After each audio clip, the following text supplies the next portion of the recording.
It's just one more way Canadians are helping frontline workers across the country. A Facebook group called RVs for Canada's Frontline was created 2 weeks ago by a Windsor, Ontario resident. The purpose is to allow frontline workers to safely and comfortably isolate from their families. Anybody who's looking for accommodation to isolate from their family, frontline workers, they're able to come to our group, create a post with their location, the size camper that they're looking for, or how many beds it sleeps, because some people are sharing if they work in a similar place.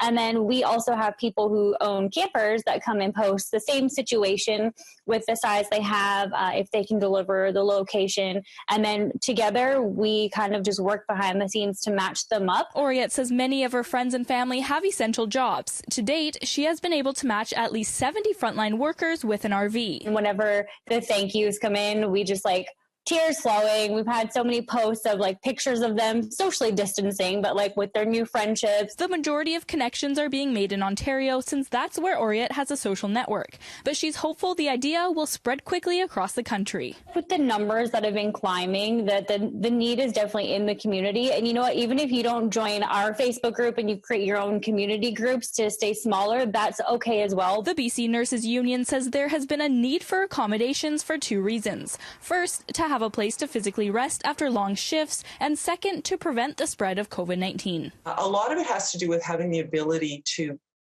change your clothing, have a shower, and not every site has that. So the nurses were looking for accommodations so that they could go to a place, safely change out, have a full shower, clean, and then people who actually were trained in how to keep a place clean were able to go back in and clean the place. So that's why a lot of hotels came on board.